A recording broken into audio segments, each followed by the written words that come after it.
Oi, turma, tudo bem? Espero que estejam todos bem. A gente vai para a nossa primeira aula sobre os minerais. Então, meu nome é Carla Beatriz e a gente está aqui na disciplina de Geologia aplicada à Engenharia Ambiental. Toda aula nossa, no início, vocês vão ver os objetivos de aprendizagem, que são os objetivos que vocês têm que aprender até o final da nossa aula. Então, prestem bem atenção. O primeiro objetivo é aprender o que é um mineral. Depois, compreender como se formam os minerais, identificar os principais minerais formadores das rochas, conhecer as principais propriedades dos minerais e estabelecer as relações entre os minerais e os problemas em engenharia ambiental. Então, primeira pergunta: o que é um mineral? Definição: é uma substância de ocorrência natural, sólida, cristalina, inorgânica e com composição química específica. Existe um ramo da ciência, uma área que se ocupa do estudo, identificação, caracterização e classificação desses minerais, que é a área de mineralogia. A gente vai explorar cada uma dessas definições.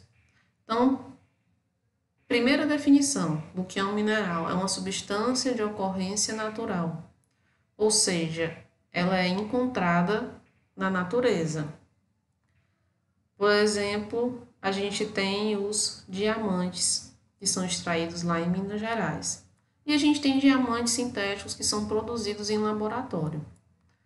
Esses diamantes que são extraídos em Minas Gerais, eles são considerados minerais.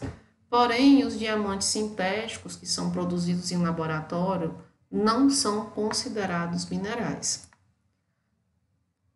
Próxima definição: tem que ser uma substância sólida cristalina, ou seja, nem é líquido nem é gás. A única exceção que a gente tem é o mercúrio, que é o único líquido que é considerado um mineral.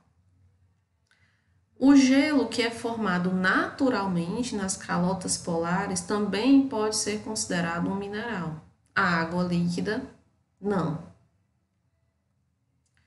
Então, essa substância sólida cristalina, ela é formada por minúsculas partículas de matéria, ou seja, os átomos. Elas têm que estar dispostas em um arranjo tridimensional, ordenado e repetitivo. Então, para que seja um mineral, a gente tem que ter, de novo, um arranjo sólido, ordenado e repetitivo. Existem materiais sólidos que não têm esse arranjo ordenado e repetitivo. Eles são chamados de vítreos ou amorfos. Um exemplo desse tipo de material é o vidro industrial que a gente tem em casa, nas nossas janelas. E existem vidros naturais também que são formados durante erupções vulcânicas. Então vejam a diferença aqui da estrutura de um material vítreo, como o vidro, e a estrutura aqui de minerais de quartzo. Então aqui eu não tenho uma estrutura repetitiva, veja que eu tenho estruturas de vários tamanhos. No caso do quartzo, eu tenho aqui uma estrutura repetitiva. Próxima definição: substância inorgânica. Então, a gente tem, por exemplo, a calcita, que é um mineral encontrado nas conchas de muitos organismos. Essas conchas que vão sendo acumuladas nos assoalhos oceânicos podem ser transformadas por processos geológicos em calcário. Então, aqui tem alguns exemplos de calcário e aqui a calcita, tá? Então, essas conchas, elas podem ser consideradas minerais, tá? Substância inorgânica. Então, a gente tem a pérola, os recifes de corais, o âmbar.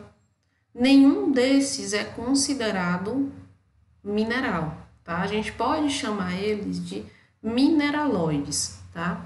São substâncias orgânicas. Tem que ser uma substância de composição química específica. definida dentro de certos limites. Ela pode ser fixa ou variável. Então, a gente tem aqui o quartzo e a olivina. São dois exemplos de tipos diferentes de minerais. O quartzo, ele tem uma proporção fixa de silício para 2 átomos de oxigênio. Então, em toda a estrutura do quartzo, a gente sempre vai encontrar essa proporção fixa, desculpa. Quando a gente vai para a olivina, a gente tem aqui ferro e magnésio, tá? A razão entre o número de átomos de ferro e de magnésio, ela pode variar. Só que eu tenho sempre uma proporção fixa entre a soma do ferro e magnésio com os átomos de silício. Então, se eu somar todos os átomos de magnésio e ferro, eu vou ter sempre uma proporção constante dessa soma com o silício. É importante que a gente entenda a estrutura da matéria para que a gente compreenda como é que esses minerais são formados, tá? Então, aqui a gente vai relembrar alguns conceitos lá da química que são importantes para que a gente entenda como é que os elementos químicos vão reagir para poder formar as nossas novas estruturas cristalinas que são os minerais. Então, vocês sabem, aqui é só um remember, só uma forma da gente relembrar aqui algumas coisas, tá? Alguns conceitos. Então, a gente tem que os átomos eles são formados por um núcleo e por uma nuvem de partículas em movimento. No núcleo, a gente tem os prótons, que têm carga positiva, e os nêutrons, que não têm carga. Na nuvem de partículas em movimentos, a gente tem os elétrons, que têm carga negativa. O núcleo formado por prótons e nêutrons é o responsável pela massa do átomo. Então, a gente tem um exemplo aqui de um átomo de carbono. Nesse átomo, a gente tem 6 elétrons carregados negativamente em uma nuvem e o núcleo é formado por 6 prótons carregados positivamente e 6 nêutrons sem carga. A gente tem diferentes ligações químicas. Basicamente, a gente tem ligações iônicas e ligações covalentes. As ligações iônicas são a forma mais simples de ligação química que a gente vai ter. Nessa ligação, os elementos são formados pela atração eletrostática entre íons de carga oposta. Cerca de 90% dos nossos minerais são compostos essencialmente iônicos. Então, um exemplo que a gente tem é o nosso sal de cozinha, a halita, que é formado por sódio e por cloro, tá? Então, aqui tem um exemplo. Eu tenho um átomo de sódio com um elétron na camada externa e um átomo de cloro com 7 elétrons na camada externa. Existe aqui uma atração elétrica entre esses elementos. Então, aqui, quando o sódio e o cloro reagem, o átomo de sódio perde um elétron. E o átomo de cloro adquire aquele elétron que a gente perdeu aqui. Nessa reação, forma-se um arranjo ordenado de íons. Então, aqui eu tenho uma ligação iônica. As ligações covalentes é um outro tipo de ligação química, como a gente falou, e os elementos não perdem e nem ganham elétrons facilmente. Eles ligam-se por um compartilhamento de elétrons. Um exemplo a gente tem aqui é o mineral que forma os nossos diamantes. Aqui a gente tem uma ligação covalente, tá? Então, essas ligações são ligações muito mais fortes, tá? Então, aqui o que acontece é que o átomo de carbono compartilha o elétron com o átomo de carbono vizinho. Então, esse tipo de ligação, dificilmente ela é quebrada, tá? A gente tem as ligações metálicas, tá? Que é um tipo de ligação covalente. Então, o compartilhamento de elétrons livres aqui no caso. Só que são pouquíssimos tipos de minerais em que isso acontece, as ligações metálicas. Só o cobre metálico e alguns tipos de sulfetos. Bem, então a gente já explorou a definição de mineral, a gente vai entender agora como é que se formam esses minerais. A gente entendeu como eles se ligam.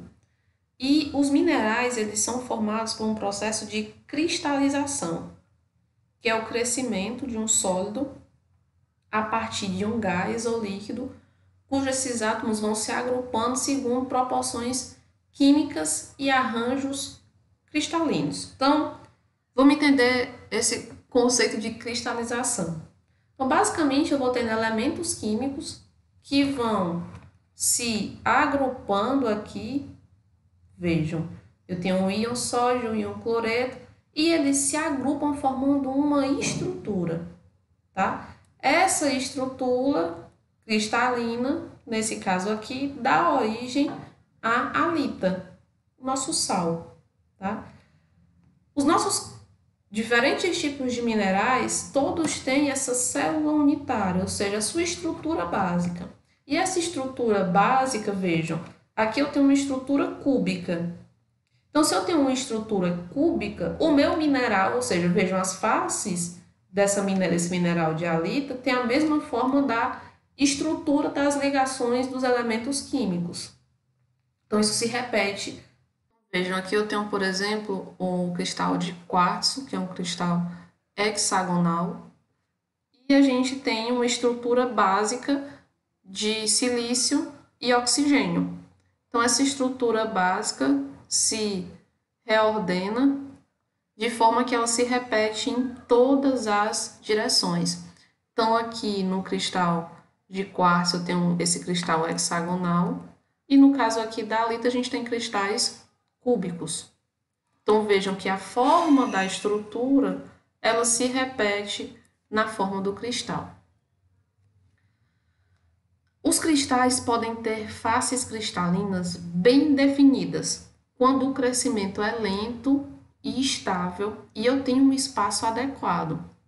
Então, a gente vai ver nas nossas próximas aulas que isso depende do processo de formação desse mineral. Então, se eu tenho um espaço, esse mineral cresce.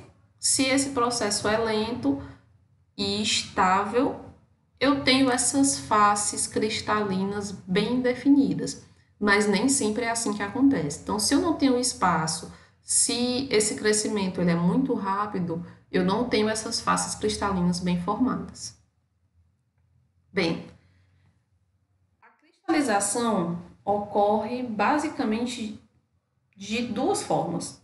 Ou eu tenho uma diminuição abaixo do ponto de congelamento, e aí isso acontece, por exemplo, quando a gente tem o resfriamento do magma.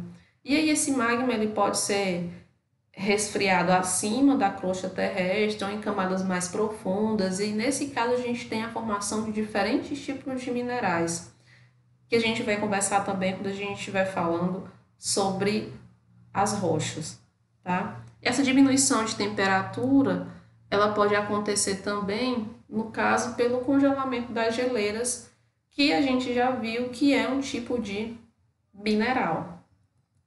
E o outro processo que pode acontecer, a cristalização, é quando há uma evaporação de líquidos de uma solução, como por exemplo na precipitação de sais.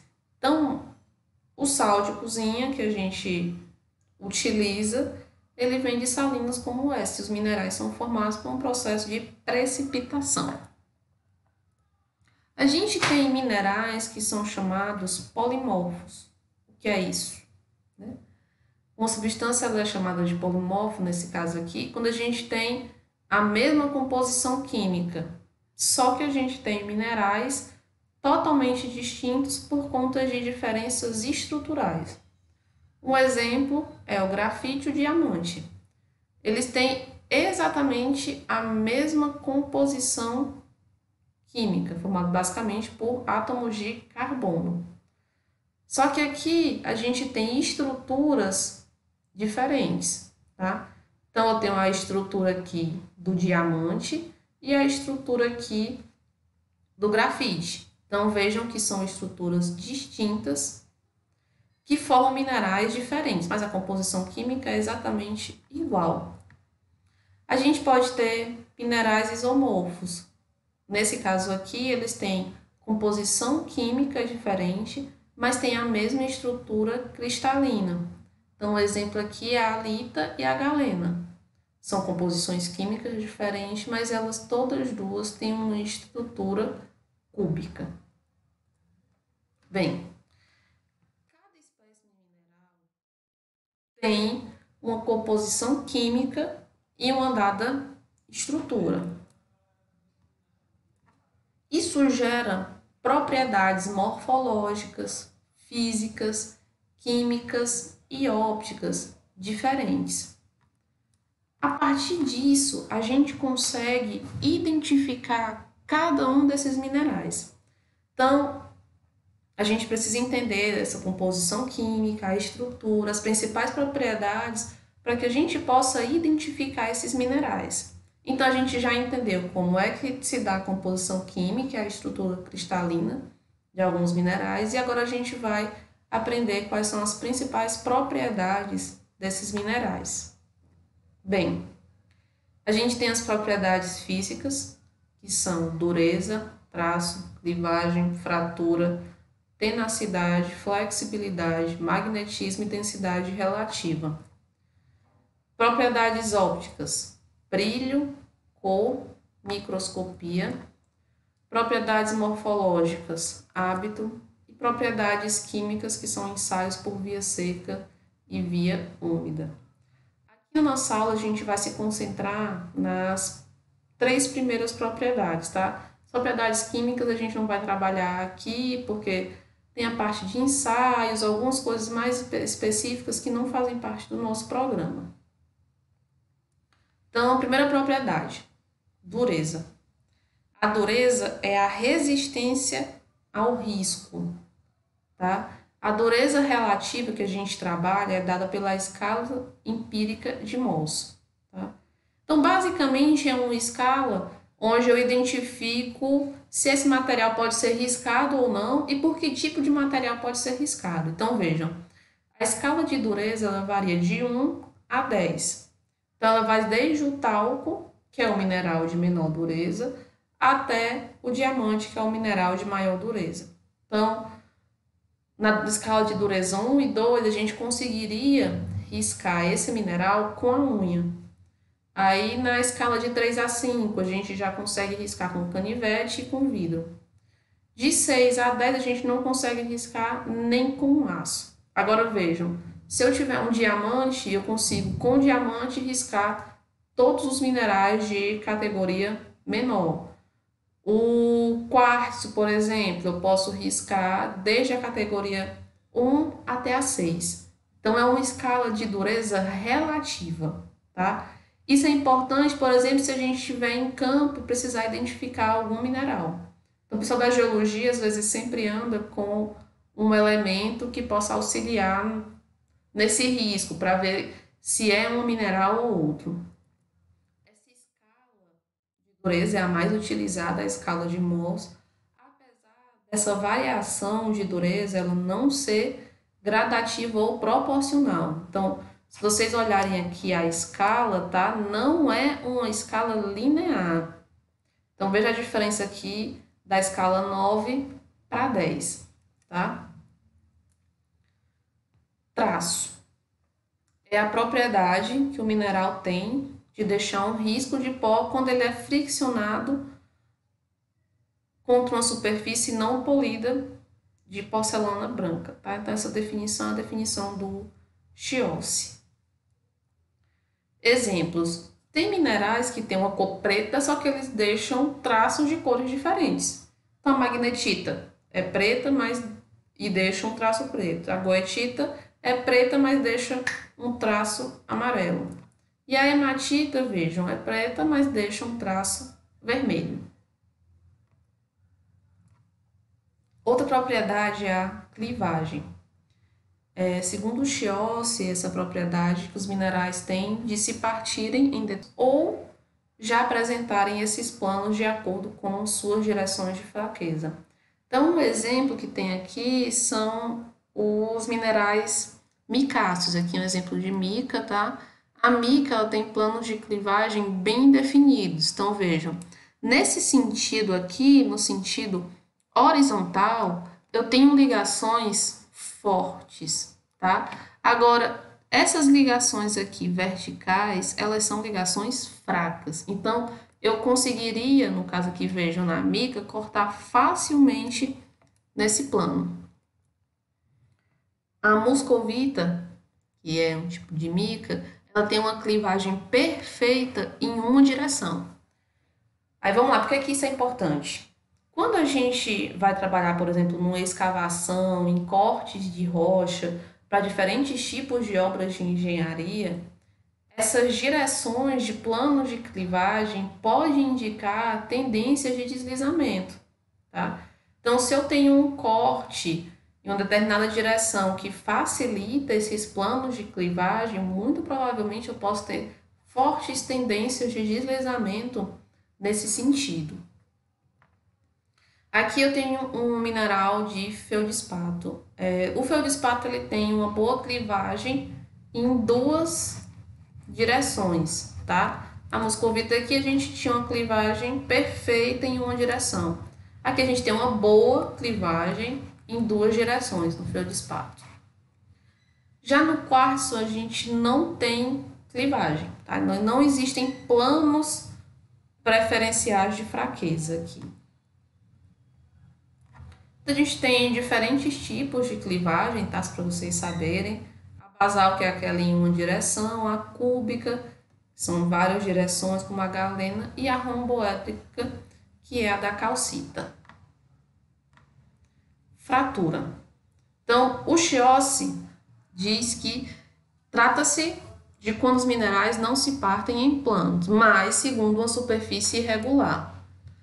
No livro do Grossi e do Jordan, ele diz que a tendência é que os minerais têm de quebrar-se ao longo de superfícies irregulares em vez dos planos de clivagem. A gente tem aqui basicamente três tipos de fratura. Tem a conchoidal, que é em concavidades mais ou menos profundas. Um exemplo aqui é o quartzo, tá? Então, conchoidal, lembre-se, concha é uma tendência de concavidades aqui um pouco mais profundas. Igual ou plana é quando essa superfície ela tem pequenas elevações ou depressões em comparação a um plano, tá? Então eu tenho um plano, só que ela não se fratura perfeitamente nesse plano, que seria a minha clivagem. Ela é um pouco mais variacional. E ela pode ser desigual ou irregular. Então, a gente tem um exemplo ali de limonita, onde eu tenho uma fratura que ela é em várias direções. Tenacidade mede a coesão de um mineral, ou seja, a resistência dele ser quebrado, dobrado ou esmagado. Ele não vai refletir necessariamente a dureza desse material. A tenacidade dos minerais ela é expressa em termos padronizados, tá? Então, a gente pode dizer que um mineral é frágil quando ele parte ou é pulverizado com facilidade. Então, o exemplo é a calcita. Maleável, o mineral, por impacto, é transformado em lâminas. Um exemplo é o ouro. Sétil, o mineral pode ser cortado por uma lâmina de aço. Exemplo, gipsita. Dúctil, o material pode ser dobrado sem voltar à sua forma original. Exemplo, cobre. E por fim, esse mineral pode ser considerado flexível. O mineral pode ser curvado, mas recupera a sua forma original. O exemplo é o talco. Flexibilidade. Aqui na flexibilidade é uma propriedade que esses minerais possuem de sofrerem deformações. Essa deformação ela pode ser elástica ou plástica. E aqui vocês podem lembrar lá das aulas de resistência aos materiais, se estiverem fazendo, tá? Ou se já fizeram. Então, é o conceito básico lá da resistência dos materiais. A gente pode ter materiais elásticos ou materiais plásticos. O material elástico, ele cessa a deformação quando o esforço é retirado. O material plástico, a deformação permanece mesmo quando a gente retira o esforço. Então, um exemplo de mineral elástico é a mica, e um exemplo de mineral plástico seria o talco. Existe ainda a propriedade de magnetismo, que é a capacidade que o mineral tem de atrair ferro, minerais e íons. Então, são poucos minerais que têm isso. Um exemplo que está colocado aí é a magnetita e a pirrotita. Bem, propriedades físicas, densidade relativa, essa daqui vocês conhecem bem, tá? Vocês trabalham lá na mecânica dos fluidos, na hidráulica, quando vocês forem fazer solos. Então, a gente sempre fala sobre densidade relativa, que nada mais é que a relação entre a massa, aqui no nosso caso do mineral, e a massa de igual volume de água destilada. No caso dos minerais, o peso específico depende basicamente de dois fatores. Primeiro, a natureza dos átomos e o segundo, que é a estrutura atômica. Então, se a gente tem elementos de peso atômico mais elevados, a gente vai formar minerais com densidade relativa maiores. Então, veja, a gente tem aqui a calcita e a barita. Como o peso atômico dos minerais da barita é mais elevado, eu vou formar densidades relativas maiores, tá? Estrutura atômica. Como a gente já falou, o diamante e a grafita são minerais polimorfos. Só que o diamante tem uma densidade relativa bem maior do que a da grafita. Tudo por conta da sua estrutura. Então, a estrutura do diamante ela é mais densa do que a estrutura da grafita. E aí, a maioria dos minerais formadores das nossas rochas vão ter densidades relativas aí que ficam em torno de 2,5 a 3,3, mas existem minerais que isso vai, como a gente chamou de a barita, 4,3.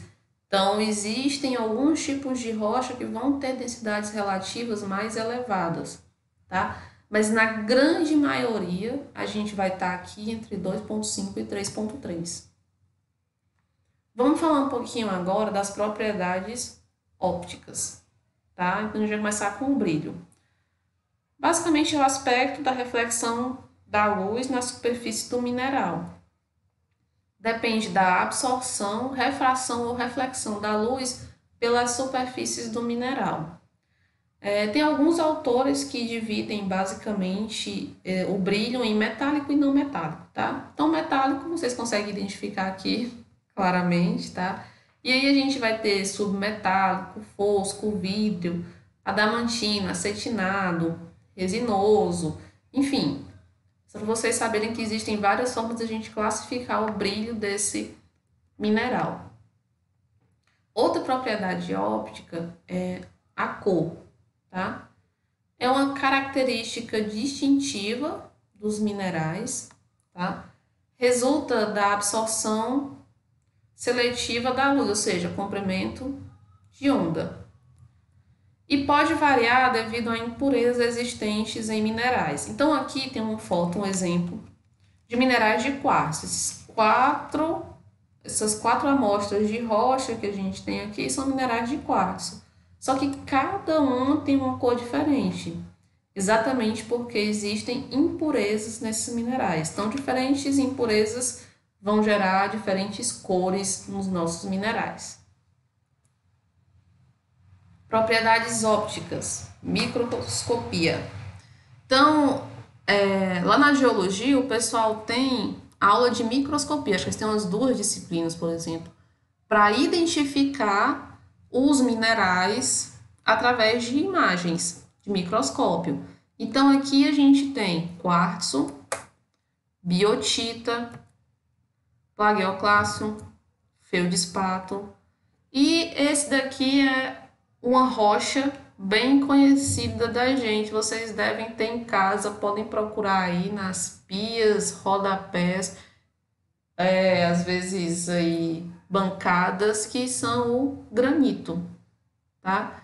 Então, se vocês prestarem atenção aqui na imagem, vocês vão ver que o quartzo aqui não tem aquela forma hexagonal que a gente estava vendo anteriormente.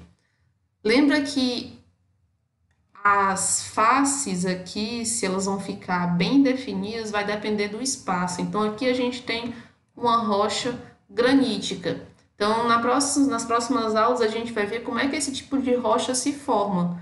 Então, a gente vai entender por que que aqui eu não consigo formar claramente aquelas minhas faces bem definidas dos minerais. Propriedades agora morfológicas, que é o hábito. O hábito é a forma externa, tá? Habitual, exibida pelos cristais dos minerais, que reflete a sua estrutura cristalina. É aquilo que a gente já falou. Existe a estrutura básica cristalina, e essa estrutura ela tende a se repetir nas faces externas do cristal.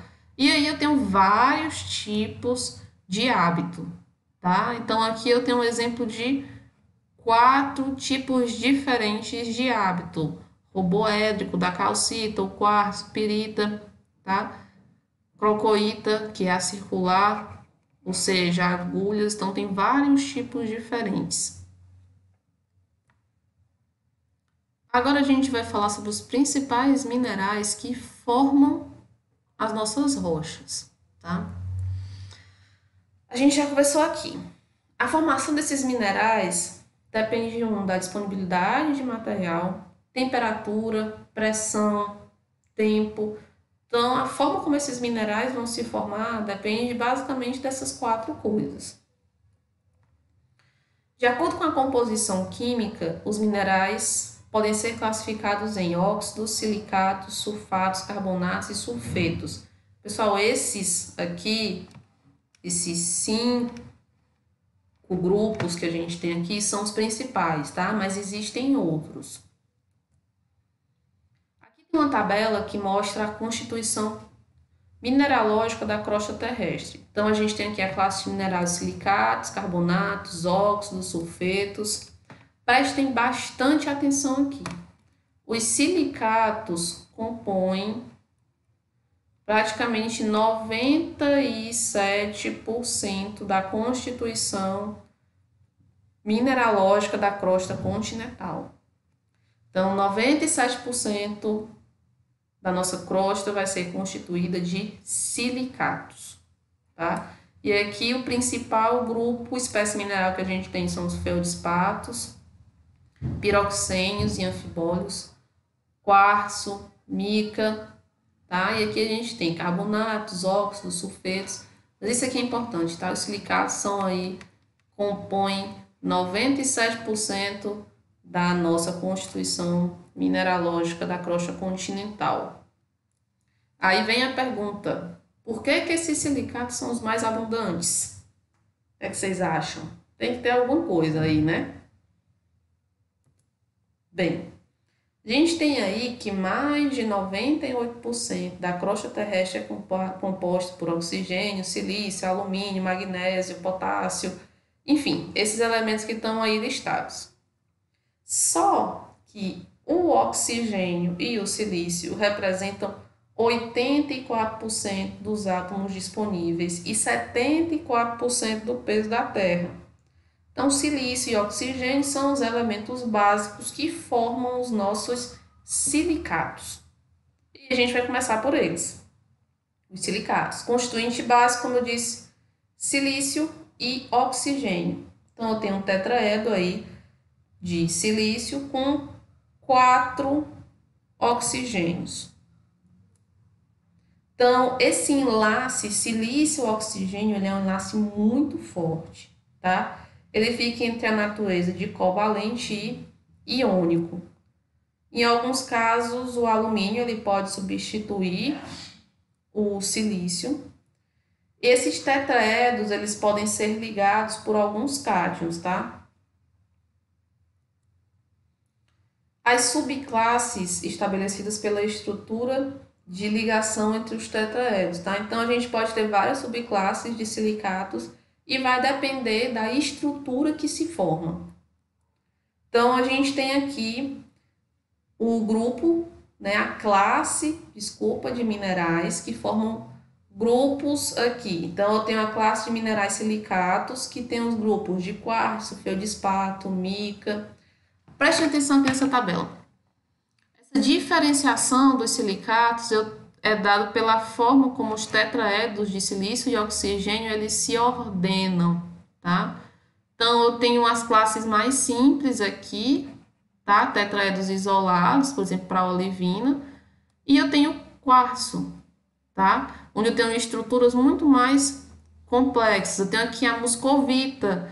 Lembra que a gente já viu aqui, que é a mica, que eu tenho planos de clivagem bem definidos. Então, nesse caso aqui, esses folisilicatos, eles se ligam em folhas. Essa ligação aqui da folha, ela é muito forte, mas quando eu coloco a outra folha em cima, pensem assim, nesse caso, essa ligação de uma folha com a outra ela é fraca, mas a ligação entre os elementos da folha é forte, tá? Vamos começar aqui com os minerais de quartzo, tá? Então, a gente vai falar aqui dos principais minerais que a gente vai encontrar na crosta terrestre e eu quero que vocês prestem bastante atenção porque tudo que a gente já viu até agora vai ajudar a gente a identificar esses minerais. E eu vou falar mais algumas coisas aqui que vão auxiliar nessa identificação, tá? Então vamos para o quartzo. O quartzo é um mineral magmático mais estável. Então, os outros minerais que compõem uma rocha, eles se decompõem e deixam os grãos de quartzo intacto. Por isso que o quartzo ele ocorre em quase todo tipo de rocha, tá? Então, dificilmente você consegue desfazer um grão de quartzo. Como é que a gente identifica o quartzo em campo? Então, a gente não tem aqueles planos de clivagem, como a gente já conversou, e o brilho e a cor que a gente pode confundir muito com os de feldspato, tá? Então, o quartzo ele é mais brilhoso do que o feldspato. Onde é que é empregado o quartzo? Como adorno, areia de construção, fundição, em filtros de barragens, em concreto, tá? Então, o emprego do quartzo ele é extremamente amplo. O feldspato, a gente tem basicamente dois tipos, o ortoclásseo e o plagioclásseo. Basicamente, a diferença aqui é nos planos de clivagem. Ocorre em quase todos os tipos de rochas ígneas, intrusívoras e extrusivas e nas metamórficas, tá? A gente vai conversar nas nossas próximas aulas sobre os tipos de rochas. Basicamente são três: ígneas, metamórficas e sedimentares.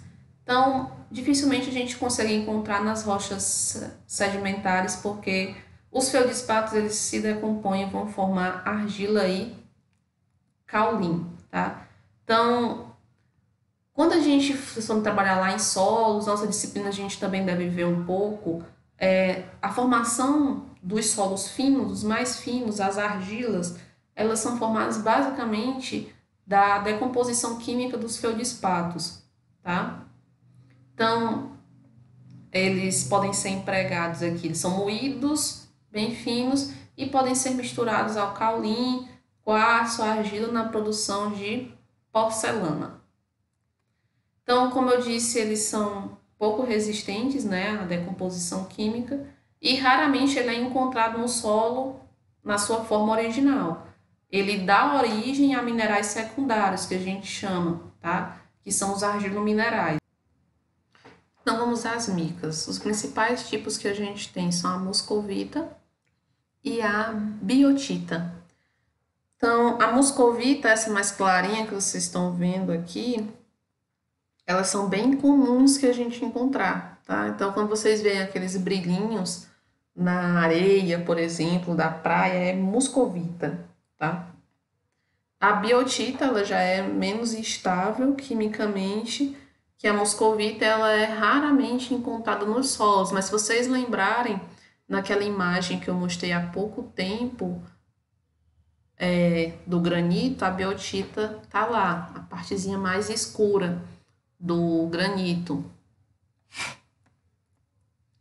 Então, a ocorrência em granito, pegmatite, gnais, mecaxistos, filitos. Emprego, a muscovita é largamente empregada como isolante elétrico e também na fabricação de vidros refratários e refratários em geral. E anfibólitos, que são aqui ainda do grupo dos silicatos, tá? Então, são minerais onde a gente vai ter um hábito prismático. Em geral, tem uma cor mais escura, então veja essa cor mais verde escura. E a gente tem uma clivagem em 2 planos. Os piroxênios, eles podem ser utilizados como joias, na adição de graxas, lubrificantes. Então, indo agora para o grupo óxidos, tá? Então, a gente falou sobre os silicatos, agora a gente vai falar sobre os óxidos, tá? Os minerais dessa classe. Então, são minerais em que o oxigênio é ligado a cátions de outros elementos, normalmente metálicos, tá? Então, em geral, são minerais de grande importância econômica, como, por exemplo, a hematita, tá? Então, a hematita, ela tem uma grande importância econômica, inclusive aqui no Brasil, a gente vai ver isso na atividade que a gente vai fazer, tá? A gente tem magnetita, a limonita, no caso, ela é formada pelo hidróxido, tá, de oxigênio. E o gelo também pode ser enquadrado aqui nessa classe. Os óxidos de ferro, eles podem formar solos, por exemplo, de cor amarelada, e aí eles podem estar ligados aos minerais da limonita, e a cor avermelhada pode estar ligada aí à hematita. Aqui no Brasil, a gente tem uma formação de solos que são os solos lateríticos, tá? E aí, grande parte da composição dos nossos solos aqui no Brasil, dessas camadas mais superiores, são de solos lateríticos. E os solos lateríticos são solos que são ricos em óxidos de ferro, tá? Então, eles têm essa cor amarelada, avermelhada, e são solos que têm sido muito estudados aqui no Brasil, porque eles são característicos da nossa região, tá? Região de clima tropical. Isso aí, quando vocês estiverem fazendo mecânica do solo, vocês vão ver um pouco melhor. Agora a gente vai para o grupo de carbonatos. A gente tem aqui o constituinte básico e os principais minerais que a gente vai ter são a calcita e a dolomita. A calcita é um dos minerais não silicáticos mais abundantes da crosta terrestre, tá? Sendo o constituinte principal do grupo de rocha, que são os calcários. Então, tirando silicatos, a calcita, né, vem com um mineral aí mais abundante. Ocorrência em cavidades, em fraturas, estalactites. Então, quando vocês veem aquelas cavernas que tem aí nos documentários da vida, que a gente tem também, elas são muito características desse tipo de região, tá? Então, como é que a gente identifica? Se vocês olharem aqui a calcita, por exemplo, ela pode ser confundida com quartzo. A gente já viu aqui algumas imagens. Só que a calcita, ela pode ser distinguida pela baixa dureza, tá? Então, se a gente lembrar da escala de dureza de Mohs, com a calcita, ela vai enfervecer, que nem vocês estão vendo aqui, liberando CO2. Então, emprega a calcita e o calcário, que é a rocha formada, né? São usados na fabricação de cimentos e o calcário também é muito utilizado para corrigir a acidez do solo. Dolomita, determinação, as mesmas analogias feitas para a calcita, e ela difere da calcita por efervescer somente se ela estiver pulverizada. Então, na calcita, se eu pegar o mineral da forma como ele está e colocar em contato com o ácido clorídrico, ele efervesce. Aqui só vai fazer isso se a gente pulverizar. Emprego. Pode ser usado para adorno, em construção, usado no cimento para retardar a pega e também em tijolos refratários. Indo agora para o grupo sulfatos. Então, basicamente é composto aqui pelo íon sulfato, tem coloração mais opaca e um exemplo que a gente tem é a pirita, que é chamada de ouro de tolo. No grupo sulfetos, é formado basicamente pelo íon sulfeto com cátions metálicos. Então, os dois principais minerais desse grupo são a gipsita e a anidrita. Bem, então a gente encerra aqui a nossa aula com os principais conceitos e vamos voltar lá para os objetivos de aprendizagem. É importante que vocês tenham aprendido o que é um mineral, compreender como se formam esses minerais, que tenham aprendido a identificar os principais minerais formadores das rochas, conhecer as principais propriedades dos minerais, aí tem a última aqui, que ficou faltando, que seria estabelecer as relações entre os minerais e os problemas de engenharia ambiental. Para atingir esse objetivo, eu estou passando uma atividade agora no final da aula, tá? Então, quando vocês acabarem de assistir essa aula, vocês vão pegar a atividade que vai estar disponível no SIGA e essa atividade é com um artigo que fala sobre o potencial poluidor de resíduo da Samarco Mineração, estudo de caso da barragem de Germano. Essa barragem de Germano, pessoal, é lá em Mariana, bem próximo da barragem que rompeu, tá? Só que esse artigo é de alguns anos atrás, ainda não tinha acontecido o acidente, mas aqui a gente vai trabalhar com os minerais e problemas que a gente pode ter na engenharia ambiental. Então, vocês vão pegar todos os conceitos aprendidos nessa aula e vão aplicar aqui para resolver essa atividade. Então, eu espero que vocês tenham conseguido responder os mini perguntas, mini testes aí ao longo da aula. Aquilo que vocês tiverem ficado com dúvida, tentem voltar e ver de novo. E no nosso encontro síncrono, né, nossa aula que a gente vai ter, vocês podem tirar as dúvidas de qualquer coisa que tenha ficado, tá? Então, aqui tem a bibliografia e o material de apoio. Então, espero que vocês tenham gostado da aula e até a próxima.